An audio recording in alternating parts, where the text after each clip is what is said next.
హల్లెలూయా! దేవునికి స్తోత్రం. మనమందరం ఈ విధంగా కలుసుకోవడానికి అవకాశం ఇచ్చిన దేవునికే వందనాలు. అందరూ బాగున్నారా? సో, ఈరోజు మనము వాక్యోపదేశంలోనికి వెళ్దాము.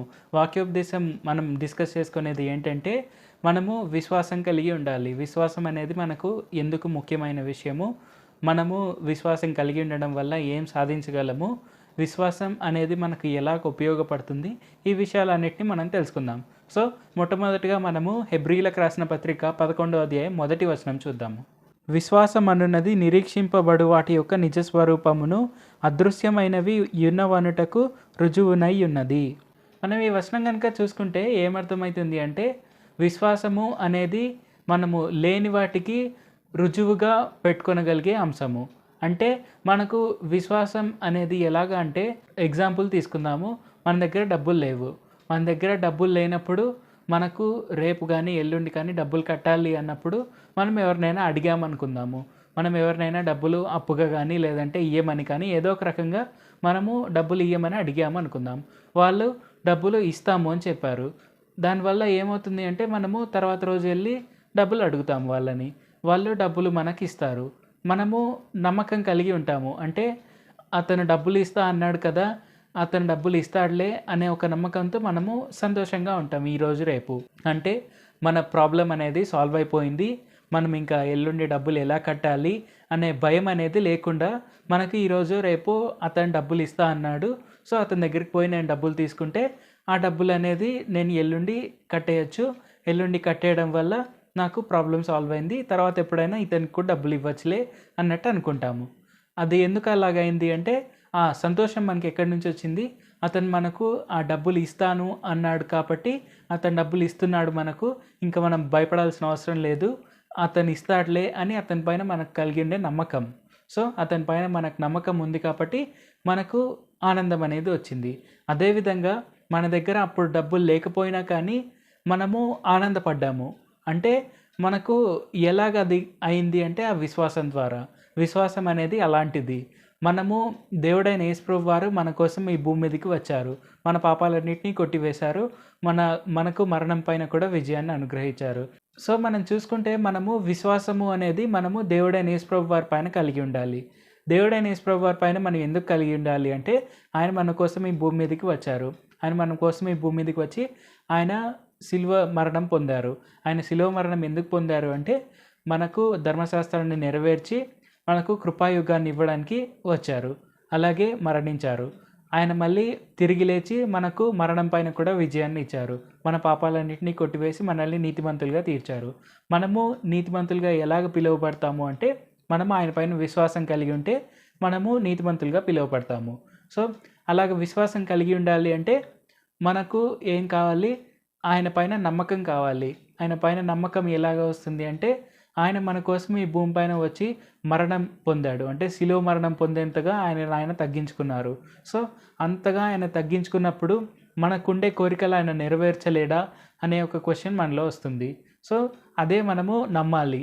ఖచ్చితంగా మన కోసం శిలువ మరణమైన యేసుప్రభు వారే ఖచ్చితంగా మన ప్రాబ్లమ్స్ అన్నిటిని కూడా సాల్వ్ చేస్తారు. అలాగే మన ఇబ్బందులన్నిటిని కొట్టివేస్తారు. మన పాపాలన్నిటిని కొట్టివేశారు. అలాగే మనకు విజయాన్ని కూడా ఇచ్చేశారు. కాబట్టి మనము ఆయన యందు విశ్వాసం కలిగి ఉండాలి. ఆయన యందు విశ్వాసం కలిగి ఉంటే మనము సంతోషంగా, ఆనందంగా ఉండవచ్చు. ఎల్లప్పుడూ కూడా సంతోషంగా ఉండవచ్చు. మనకు ప్రాబ్లం అనేది ఉన్నా కానీ అది సాల్వ్ అయిపోతుందిలే, ఎందుకంటే నేను దేవుడిని నమ్ముకున్నాను, నేను ప్రార్థన చేస్తే చాలు అనే విషయాన్ని మనము ఈజీగా అర్థం చేసుకొని ఆయన యందు విశ్వాసం కలిగి ఉండడం అనేది మనకు ఎంతో ముఖ్యమైనది. అంటే ఒక రకంగా మనం చూస్తే మనకు లేని వాటికి అది రుజువుగా ఉంది. అంటే మనకి ఇప్పుడు ప్రాబ్లం సాల్వ్ అవ్వడం అనేది ఈరోజు మనకు లేకపోవచ్చు, కానీ అది రేపు సాల్వ్ అవుతుంది. రేపు సాల్వ్ అవుతుంది అనే విశ్వాసం మనకు కలిగి ఉంటే అది ఈరోజే మనకు రుజువుగా ఉంటుంది. ఎందుకంటే దేవుడైన యేసుప్రభు వారు మన కోసం ఆల్రెడీ ఇదివరకు చాలా చేశారు. తర్వాత కూడా చాలా చేస్తూనే ఉంటారు. ఇప్పుడు కూడా చాలా చేస్తూనే ఉన్నారు. కాబట్టి ఆయన యందు విశ్వాసం కలిగి ఉండడం అనేది ఎంతో ముఖ్యమైన విషయం. మనం గుర్తుపెట్టుకోవాలి. మనం చూసుకుంటే పాత నిబంధనలో ఎంతోమంది గొప్ప గొప్ప విశ్వాస వీరులు ఉన్నారు. వాళ్ళు విశ్వాస వీరులు ఎలా అయ్యారు? మనం చూసుకుంటే వరుసగా చాలా ఎగ్జాంపుల్స్ ఉంటాయి. మనకు చాలా వచనాలు ఉంటాయి. ఈ అధ్యాయం మొత్తంలో కూడా మనం విశ్వాస వీరుల గురించే చూడవచ్చు. అంటే హెబ్రీలకు రాసిన పత్రిక 11వ అధ్యాయం మొత్తంలో విశ్వాసుల వీరుల గురించి ఒక్కొక్కరి గురించి ఒక్కొక్కలాగా రాసి ఉంటుంది. మనము చదువుకోవచ్చు. అయితే అందులో ఏంటంటే ప్రతి ఒక్కరు కూడా వాళ్ళు వాళ్ళకి లేని విషయం పైన కూడా వాళ్ళు దేవుడైన యెహోవా పైన నమ్మకం ఉంచారు. ఎందుకంటే దేవుడైన యెహోవా వారికి ఒక పని చేయమని చెప్పారు. కాబట్టి వాళ్ళు దేవుడైన యెహోవా పైన నమ్మకం ఉంచి ఆ పని చేశారు. ఆ పని చేశారు కాబట్టి వాళ్ళు రివార్డ్‌ని కూడా చూసారు. మనం నోవహు జీవితంలో చూస్తే నోవహు దేవుడైన యెహోవా చెప్పారని చెప్పి ఆయన ఒక ఓడ కట్టాడు. ఆయన ఒక ఓడ కట్టాడు కాబట్టి వర్షం పడి వరదలొచ్చినప్పుడు ఆ ఓడలో అతను ఉండినాడు కానీ ఆ ఓడలో లేని వాళ్ళంతా మునిగిపోయారు. ఆయనకు రివార్డ్ వచ్చింది. ఆ విధంగా ప్రతి ఒక్కరు కూడా మోషే ఆయన పైన నమ్మకం కలిగి ఉండి ఆయన ఎడారి నుంచి ఐగుప్తుకెళ్ళాడు. ఐగుప్తుకెళ్ళి అక్కడ ఆయన పైన నమ్మకం ఉంచి ఆయన చెప్పిందల్లా చేశాడు. అక్కడ ఆయన చెప్పిందల్లా చేశాడు కాబట్టి ఫరోకి దేవుడి వలె మోషేని పెట్టారు. ఫరోకి దేవుని వలె మోషేని పెట్టి మోషే చెప్పింది చెప్పినట్లుగా అక్కడ జరిగింది. అంటే మోషే అక్కడ గొప్ప అద్భుత కార్యాలు చేశారు. అలాగే మోషే ఎలాగైతే అక్కడి నుంచి జనాంగాల్ని బయటికి తీసుకొస్తా అని చెప్పారో అలాగే అక్కడి నుంచి తీసుకొని వచ్చారు కూడా. అక్కడ ఉండే ఇశ్రాయేల్ సంతతి అంతా కూడా బయటపడ్డారు. అలాగే మనము అనేకమైన ఎగ్జాంపుల్స్ చూడవచ్చు ఈ అధ్యాయం మొత్తంలో చూస్తే. ప్రతి ఒక్కరు కూడా వాళ్ళు దేవుడైన యెహోవా పైన విశ్వాసం కలిగి ఉన్నారు. వాళ్ళు రివార్డ్‌ని పొందారు. అలాగా కాకుండా కొంతమంది ఎలాగంటే ప్రవక్తలు చాలామంది ఉన్నారు. వాళ్ళు దేవుడైన యెహోవా ఏదైతే చెప్పారో అది వాళ్ళు తూచ తప్పకుండా పాటించారు. అది ఎంత కఠినంగా అనిపించినా లేదంటే అది ఎంత హ్యూమిలియేటింగ్‌గా అనిపించినా కూడా వాళ్ళు అది చేశారు. మనం ఎగ్జాంపుల్‌గా చూసుకుంటే యెషయా అక్కడ ఇజ్రాయేలీల వీధులన్నిటిలో దిగంబరిగా తిరిగాడు. అది ఎంత కష్టమైన పని అంటే దిగంబరిగా అందరి జనాల ముందు తిరగడం అనేది చాలా చాలా చాలా కష్టమైన విషయము. కానీ అక్కడ ఇజ్రాయేలీల పొజిషన్ కూడా అలాగే ఉంది అని దేవుడైన యెహోవా చెప్పాలనుకున్నారు కాబట్టి యెషయాను అలాగ చేయమని చెప్పారు. యెషయా ప్రవక్త అలాగే తూచ తప్పకుండా పాటించారు. సో అలాగ అవ్వడం వల్ల వాళ్ళకి ఏమైంది అంటే ఇప్పుడు వాళ్ళకు పరలోకంలో అత్యధికమైన ర్యాంక్ వచ్చింది. పరలోకంలో అత్యధికమైన ర్యాంక్ రావడమే కాదు, భూమిపైన బైబిల్‌లో మనం చూసుకుంటే వాళ్ళని విశ్వాస వీరులంగా మనం చూడవచ్చు. వారికి ఎప్పుడు కూడా ఘనతే వస్తుంది. ఎవ్వరు కూడా యెషయా ప్రవక్తని గురించి కానీ, లేదంటే ఇర్మియా ప్రవక్త గురించి కానీ, లేదంటే ఏ ప్రవక్త గురించి కానీ ఇక్కడ తక్కువ చేసి మాట్లాడే వాళ్ళు ఎవ్వరూ లేరు. అది మనం గుర్తించాలి. ఎందుకంటే వాళ్ళు విశ్వాసం కలిగి ఉండినారు. వాళ్ళు ఈరోజు చూడలేకపోయిన విషయాన్ని అయినా కానీ వాళ్ళు దానిపైన విశ్వాసం కలిగి ఉండినారు కాబట్టి అది తర్వాత రోజుల్లో నెరవేరింది. సో వాళ్ళు ఎలాగైతే విశ్వసించి ప్రవచనాలు చెప్పారో అదే విధంగా దేవుడైన యేసుప్రభువారు ఈ భూమి మీదకి వచ్చారు. దేవుడైన యేసుప్రభువారు ఈ భూమి మీదకి వచ్చారు. దేవుడైన యేసుప్రభువారు శిలువ పైన మరణించారు. శిలువ పైన మరణించిన తర్వాత ఆయన మనకు అన్నిటినీ కొట్టివేశారు. మనల్ని నీతిమంతులుగా తీర్చారు. తర్వాత మూడవ రోజు తిరిగి లేచారు. తిరిగి లేచి మరణాన్ని జయించారు. మరణాన్ని జయించి ఆ తాళపు చెవులు మనకిచ్చారు. మనము ఇప్పుడు పరలోకపు తాళపు చెవులు మన దగ్గర ఉంది. మరణం పైన అధికారం కూడా మన దగ్గర ఉంది. అది విషయాన్ని మనం గుర్తుపెట్టుకోవాలి. ఆ విషయాల్ని మనం పొందుకోవాలి అంటే మనం ఏం చేయాలి? ఆయన పైన విశ్వాసం కలిగి ఉండాలి. అది మనకు ముఖ్యమైన విషయము. మనము హెబ్రీలకు రాసిన పత్రిక 11వ అధ్యాయం 13వ వచనంలో కనుక చూస్తే వీరందరూ ఆ వాగ్దానముల ఫలము అనుభవింపకపోయినను దూరము నుండి చూచి వందనము చేసి తాము భూమి మీద పరదేశులమును యాత్రికులమును అయి యున్నాము అని ఒప్పుకొని విశ్వాసం గలవారై మృతి నొందిరి. మనం ఈ వచనం చూస్తే ఏమర్థమవుతుంది? వాళ్ళు ఈ భూమి మీదకి అంటే విశ్వాస వీరుల అనేకులు వాళ్ళు ఈ భూమి మీదకి యాత్రికులంగా వచ్చాము. మనము ఇక్కడ ఎల్లప్పుడూ ఉండేవాళ్ళం కాదు. మనము ఈ భూమి మీద నుంచి మరణమయ్యే వారమే. ప్రతి ఒక్కరూ అంతే అనే ఆ విషయాన్ని గుర్తించి పాత నిబంధన కాలంలో ఇంకా దేవుడైన యేసుప్రభువారు మరణం పైన విజయాన్ని ఇవ్వలేదు కాబట్టి సో ఆ టైంలో వాళ్ళకు మరణం అనేది తథ్యం అనే విషయాన్ని వాళ్ళు గుర్తుపెట్టుకొని యాత్రికులమే ఈ భూమి పైన అనే విషయాన్ని వాళ్ళు అర్థం చేసుకొని వాళ్ళు దేవుడైన యెహోవా చెప్పిన ప్రతి ఒక్క పనిని వాళ్ళు తూచా తప్పకుండా పాటిస్తూ వాళ్ళు రివార్డ్ని దూరంగా చూశారు. ఏదైతే వాళ్ళు రాస్తున్న వాగ్దానం ఏదైతే ఉందో అది నెరవేరుతుంది అని వాళ్ళు ప్రవచన రూపంలో రాశారు. కానీ వాళ్ళు నెరవేర్పు అనేది వాళ్ళ కళ్ళారా చూడలేదు ఈ భూమిపైన మనుష్య రూపంలో. సో వాళ్ళ తర్వాత మరణించారు. వాళ్ళు పరలోకానికి వెళ్ళుంటారు. ఆ తర్వాత మనకేం జరిగిందో అంతా తెలుసు.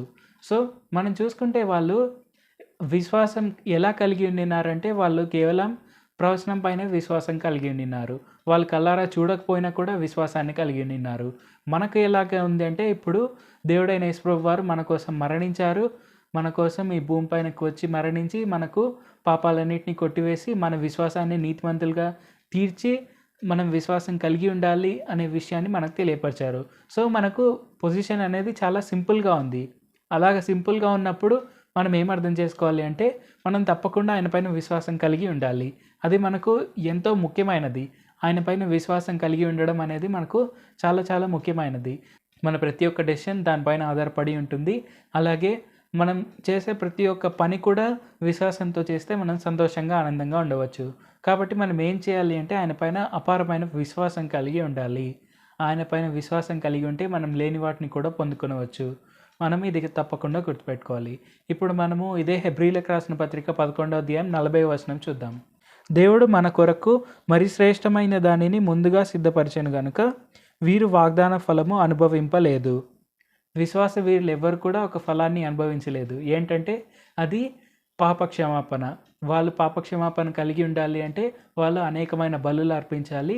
అలాగే వాళ్ళు నిరంతరం కూడా ధర్మశాస్త్రాన్ని పాటిస్తూ వాళ్ళు ఖచ్చితంగా అలాగే జీవించాలి. కానీ మనకు అలాగ లేదు. మన కోసం దేవుడైన యేసు ప్రభువారే ఆయన బలి అర్పించుకున్నారు. మన పాపాలన్నిటినీ కొట్టివేశారు. ధర్మశాస్త్రాన్ని నెరవేర్చారు కూడా. మనం కేవలం ప్రార్థన చేస్తూ, బైబిల్ చదువుతూ, ఆయన యందు విశ్వాసం కలిగి ఉంటే, మనం ఆయన యందు విశ్వాసం కలిగి ఉండి నీతిమంతులుగా జీవిస్తూ, అంటే ఆయన పైన విశ్వాసం కలిగి ఉండడమే మన నీతి. సో, అలాగ జీవిస్తూ, పరిశుద్ధంగా జీవిస్తూ ముందుకు సాగాము అంటే, మనకు ఆల్రెడీ వాళ్ళు ఎవ్వరూ అనుభవించలేని ఒక ఫలం అనేది మన జీవితంలో నెరవేరుతున్నట్టే. ఏంటంటే పాపక్షమాపణ. సో, మన పాపాలన్నిటినీ దేవుడైన యేసు ప్రభువారు క్షమించి వేస్తున్నారు. ఆయన మన పాపాలన్నిటినీ క్షమించి వేయడానికి మన విశ్వాసం అనేది మనకి ఎంతో ముఖ్యమైనది. మనం ఆయన యందు విశ్వాసం కలిగి ఉంటే మన పాపాలన్నీ క్షమింపబడినట్టే. సో, ఈ విషయాన్ని మనం తప్పకుండా గుర్తుపెట్టుకోవాలి. ఆయన పైన విశ్వాసం కలిగి ఉండడం అనేది మనకు ఎంతో ముఖ్యమైనది. ఇది మనము ఈ రోజు ఎన్నో రకాలుగా చూసుకున్నాము. సో, మనము ఆయన పైన విశ్వాసం అనేది మనము ఎంత ముఖ్యమైనది అంటే, ఎందుకు అలాగ ముఖ్యమైనది అంటే, ఆయన నమ్మదగిన దేవుడు. ఆయన మన కోసం ప్రాణం పెట్టారు. ఆయన మన ప్రాబ్లమ్స్‌ని సాల్వ్ చేయలేరా? ఆయన మన కోసం వచ్చి ఆయన బలిగా అర్పించుకున్నారు. మన చిన్న చిన్న ప్రాబ్లమ్స్ అన్నీ ఆయన తీసివేయలేరు అనుకుంటున్నారా? సో, మనం తప్పకుండా గుర్తుపెట్టుకోవాలి. ఆయన ఎలాంటి ప్రాబ్లమ్ అయినా ఇలాగ తీసివేయగలరు. ఆయన సముద్రాన్నైనా చీల్చగలరు. ఆయన ఎరికో గోడలనైనా కూల్చగలరు. ఆయన ఆకాశం నుంచి అగ్నినైనా దింపగలరు. ఆయన ఇంకెలాంటి మిరకిల్ అయినా చేయగలరు. ఆయన ఎల్లప్పుడూ ఒకటే. ఆయన అప్పుడెప్పుడో చేసి ఇప్పుడు చేయలేకపోవడానికి ఆయన ఏమి పవర్ తగ్గిపోయిన వ్యక్తి ఏమీ కాదు. ఆయన మన పరమ తండ్రి. ఆయన దేవుళ్ళకు దేవుడు, రాజులకు రాజు, ప్రభువులకు ప్రభువు. ఆయన చేయలేనిదంటూ ఏదీ లేదు. ఈ విషయాన్ని మనం గుర్తుపెట్టుకొని ఆయన యందు విశ్వాసం కలిగి ఉండాలి. ఎందుకంటే ఆయన నిన్న, నేడు, ఎల్లప్పుడూ నిరంతరము ఏకరీతిగా ఉన్న దేవుడు. మనం ఇది హెబ్రీయులకు రాసిన పత్రిక 13వ అధ్యాయం 8వ వచనంలో కూడా చూడవచ్చు. యేసుక్రీస్తు నిన్న, నేడు ఒక్కటే రీతిగా ఉన్నాడు. అవును, యుగయుగములకును ఒక్కటే రీతిగా ఉండును. ఈ వచనంలో మనం క్లియర్‌గా తెలుసుకొనవచ్చు. ఆయన నిన్నైనా, నేడైనా, రేపైనా, యుగయుగముల వరకు ఎప్పుడైనా కానీ ఆయన ఒకే రీతిగానే ఉంటాడు. ఆయనకు మార్పు అనేది లేదు. ఎందుకంటే ఆయన ఆల్రెడీ పర్ఫెక్ట్. ఆయన శరీరంలో వచ్చినప్పుడు కూడా ఆయన పర్ఫెక్ట్‌గా జీవించారు ఈ భూమి పైన. మనం కూడా అలాగ జీవించాలి అని దేవుడైన యేసు ప్రభువారు కోరుకుంటున్నారు. ఆయన వలె మనం జీవించాలి అంటే మనము ఆయన యందు విశ్వాసం కలిగి ఉండాలి. ఆయన మన కోసం వేసిన మార్గంలో నడుస్తూ ముందుకు వెళ్ళాలి. ఆయన ఎల్లప్పుడూ పర్ఫెక్టే. ఆయన పిల్లలమైన మనం కూడా పర్ఫెక్ట్‌గా ఉండగలము అని దేవుడైన యేసు ప్రభువారు మనకు చెప్పారు. అది ఎలాగ ఉండగలము? మనం రోజు ప్రార్థన చేస్తూ, రోజు బైబిల్ చదువుతూ, మనము ఆయన యందు విశ్వాసం కలిగి ఉంటూ, మనం ఎప్పుడు వెనుతిరిగి చూడకుండా ఉంటే, మనం కూడా ఈ భూమి పైన సంతోషంగా, ఆనందంగా జీవించవచ్చు. సో, తప్పకుండా మనము ఎప్పుడు కూడా ఆయన మనకిచ్చిన పనులను గుర్తుపెట్టుకొని, ఆ పనులను మనం చేస్తూ తూచ తప్పకుండా పాటిస్తూ, ఆయన యందు విశ్వాసం కలిగి ఉంటూ, ఎప్పుడు కూడా అవిశ్వాసం అనే దానికి తావివ్వకుండా ముందుకు సాగుదాం. ప్రార్థన చేసుకుందాం. పరిశుద్ధ జీవాధిపతి జీవంగల దేవ యేసయ్య, ఈరోజు మాకు తెలియపరిచిన విధానాన్ని బట్టి మీకే వందనాలు తండ్రి. యేసయ్య, మాకు విశ్వాసం అనేది ఎంత గొప్పదో తెలియపరిచినందుకు వందనాలు తండ్రి. మేము విశ్వాసం కలిగి ఉంటే మేము పొందుకోలేని విషయాన్ని మేము ఆల్రెడీ పొందుకున్నట్టుగా సంతోషంగా జీవించవచ్చు అని తెలియపరిచినందుకు వందనాలు తండ్రి. ఆ విధంగా ఎంతోమంది విశ్వాస వీరులు ఈ భూమి పైన పాత నిబంధన కాలంలో వాళ్ళు ఫలితం అనేది చూడలేకపోయినా కానీ వాళ్ళ కళ్ళతో వాళ్ళు తప్పకుండా అది నెరవేరుతుంది అని మీ పట్ల విశ్వాసం కలిగి ఉండినారు తండ్రి. వాళ్ళు ఎన్నో ప్రవచనాలు రాశారు తండ్రి. అలాగా వారిని గొప్పగా ఆశీర్వదించినందుకు మీకే వందనాలు తండ్రి. యేసయ్య మా కోసం ఆ గొప్ప ఫలాన్ని పెట్టినందుకు మీకే వందనాలు తండ్రి. మా కోసం ఆ గొప్ప రిజల్ట్ని పెట్టినందుకు వందనాలు తండ్రి. ఈ విషయాన్ని మేము గుర్తుపెట్టుకొని తప్పకుండా మీ యందు విశ్వాసం కలిగి ఉంటూ మేము ఖచ్చితంగా మీరు మాకు ఇచ్చే రివార్డ్ని మేము పొందుకునేందుకు విశ్వాసం కలిగి ఉండేందుకు సాయం చేయండి. యేసయ్య మీరు మమ్మల్ని ఎల్లప్పుడూ ఆశీర్వదిస్తూనే ఉన్నారు, మీరు మమ్మల్ని ఎల్లప్పుడూ గొప్ప చేస్తూనే ఉన్నారు అని తెలియపరిచినందుకు వందనాలు తండ్రి.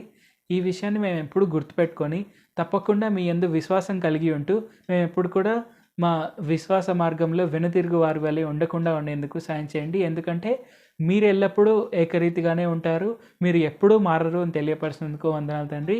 మీరు ఎప్పుడు కూడా ఎటువంటి పార్షియాలిటీ లేకుండా మా అందరికీ ఈక్వల్గా ఆశీర్వాదాలను ఇస్తారు, ఎవరి స్థాయి చెప్పున వాళ్ళని గొప్పగా ఆశీర్వదిస్తూనే ఉంటారు అని తెలియపరిచినందుకు వందనాలు తండ్రి. యేసయ్య మేము ఖచ్చితంగా విశ్వాసాన్ని కలిగి ఉంటూ మేము కూడా మారువారి వలె కాకుండా, అంటే తప్పుదోవల్లోకి వెళ్ళి వారి వలె కాకుండా ఎప్పుడూ సరైన మార్గంలోనే నడుస్తూ మీరు మాకు ఏర్పరిచిన మార్గంలోనే నడుస్తూ ముందుకు సాగేందుకు సాయం చేయండి. యేసు నామములో అడుగుచున్నాం తండ్రి. ఆమేన్. Thank you Jesus. మీకు ఎక్కడెక్కడైతే ఇబ్బంది ఉందో అక్కడ చేతులు ఉంచండి. మనం ఇప్పుడు ప్రార్థన చేసుకుందాం. నజరేయుడైన యేసు నామములో వారు ఎక్కడైతే చేయి పెట్టారో అక్కడ వారికి ఉండే ఇబ్బంది అంతా ఇప్పుడే పోవును గాక. అది ఎలాంటి రోగమైనా యేసు నామములో ఇప్పుడే వారి శరీరాన్ని వదిలి వెళ్ళిపోవును గాక. అది ఎలాంటి ప్రాబ్లం అయినా, అది క్యాన్సర్ అయినా, అది థైరాయిడ్ అయినా, అది హెడ్ ప్రాబ్లమ్స్ అయినా, అది ట్యూమర్స్ అయినా, అది బ్రెయిన్ ఇష్యూస్ అయినా, అది ఐసైట్ ప్రాబ్లమ్స్ అయినా, అది నాసల్ క్యావిటీ ఇష్యూస్ అయినా, లేదంటే వాళ్ళకి ఎటువంటి ఆస్తమా ఉన్నా, ఎటువంటి ఇస్నోఫీలియా ఉన్నా, ఎటువంటి థైరాయిడ్ ఉన్నా, లేదంటే ఇయర్ ప్రాబ్లమ్స్ ఉన్నా, ఇయర్ డ్రమ్ ప్రాబ్లమ్స్ ఉన్నా, లేదంటే వాళ్ళకి ఎటువంటి నోస్ ప్రాబ్లమ్స్ ఉన్నా, లేదంటే వాళ్ళకి ఎటువంటి లంగ్ ప్రాబ్లమ్స్ ఉన్నా, లేదంటే స్టమక్ ప్రాబ్లమ్స్ ఉన్నా, ఎటువంటి ఇబ్బంది అయినా యేసు నామములో ఇప్పుడే పోవును గాక. వారికి ఎయిడ్స్ ఉన్నా కానీ, వారికి కాళ్ళ నొప్పులు ఉన్నా కానీ, నడుము నొప్పులు ఉన్నా కానీ, కీళ్ళ నొప్పులు ఉన్నా కానీ, యాంకిల్ పెయిన్స్ ఉన్నా కానీ, ఏ రోగమైనా యేసు నామములో ఇప్పుడే పోవును గాక. యేసు నామములో ఇప్పుడే వారికి పూర్తి విడుదల కలుగును గాక. యేసు నామములో ఎవరెవరికైతే ఎటువంటి ఫైనాన్షియల్ ప్రాబ్లమ్స్ ఉన్నాయో యేసు నామములో ఇప్పుడే అవన్నీ వారి జీవితాన్ని వదిలి వెళ్ళిపోవును గాక. వారికి ఇప్పుడే ఐశ్వర్యం కలుగును గాక. వారు కన్సిస్టెంట్గా ఫైనాన్షియల్ బ్రేక్ త్రూస్ పొందుకొందురు గాక. ఇది తప్పక నెరవేరును గాక. వారికి ఎలాంటి పోలీస్ కేసెస్ ఉన్నా, కోర్టు కేసెస్ ఉన్నా యేసు నామములో ఇప్పుడే అవన్నీ వారి జీవితాన్ని వదిలి వెళ్ళిపోవును గాక. వారికి డిజర్వింగ్ జస్టిస్ అనేది యేసు నామములో ఇప్పుడే వచ్చును గాక. ఇది జరుగును గాక. ఆమేన్. సో మనము ఈరోజు విశ్వాసం అనేది ఎంత గొప్ప విషయమో మనం తెలుసుకున్నాము. విశ్వాసం ఆయన ఎందుకు కలిగి ఉండడం అనేది కూడా మనకు అంతే గొప్ప విషయము. సో తప్పకుండా ఇది మనం గుర్తుపెట్టుకొని ఎప్పుడు కూడా విశ్వాసం కలిగి ఉంటూ దేవుడైన యేసు ప్రభువు వారి వైపే మనం చూస్తూ ముందుకు సాగుదాం. మనం నెక్స్ట్ టైం కలుసుకునే వరకు దేవుడు మనలందరినీ ఆశీర్వదించును గాక. ఆమేన్.